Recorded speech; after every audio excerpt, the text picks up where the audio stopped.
முறைகேடு விவகாரம் சிபிஐ விசாரணைக்கு உத்தரவிட்டது மத்திய அரசு. தேசிய தேர்வு முகமை தலைவர் பதவியில் இருந்து சுபோத்குமார் நீக்கம். நீட் உள்ளிட்ட தேர்வுகளில் முறைகேடு புகார்கள் தொடர்ந்து மத்திய அரசு நடவடிக்கை. நாடு முழுவதும் இன்று நடைபெற இருந்த முதல்நிலை நீட் தேர்வு ஒத்திவைப்பு. கடைசி நேர அறிவிப்பால் பாதிக்கப்பட்டதாக மாணவர்கள் புகார்.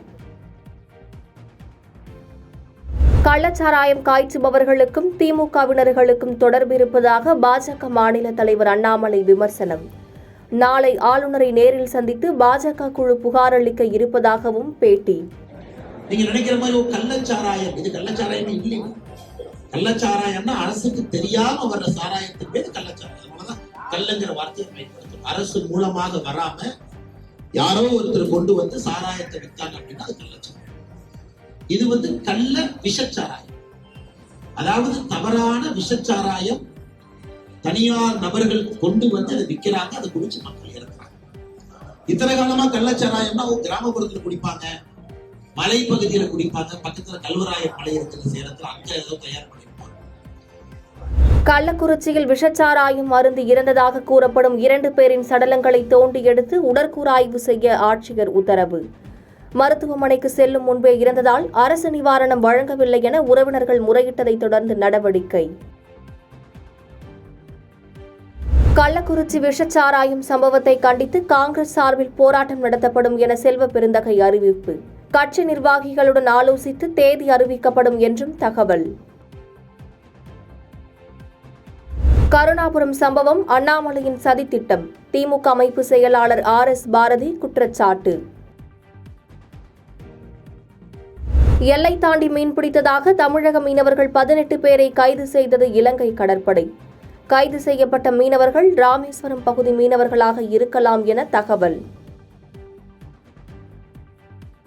ஹைதராபாத்தில் பெண்ணை சுற்றி வளைத்து கடித்து குதறிய தெருநாய்க்கள்.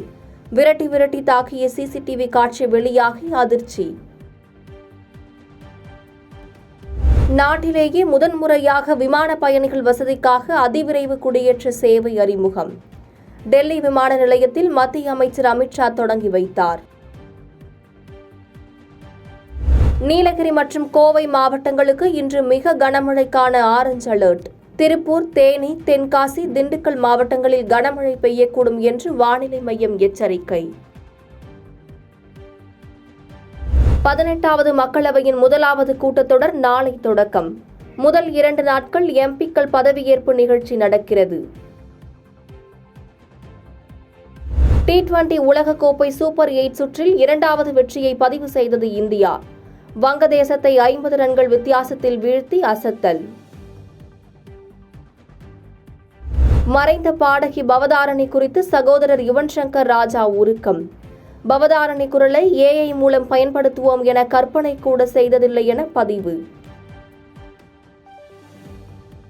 பாதகம் செய்பவரை கண்டால் நாம் பயங்கொள்ளலாகாது பாப்பா. மோதி மிதித்து விடு பாப்பா, அவர் முகத்தில் உமிழ்ந்து விடு பாப்பா. அண்மை செய்திகளை உடனுக்குடன் தெரிந்து கொள்ள இணைந்திருங்கள் இயம்நாடு தொலைக்காட்சியுடன்.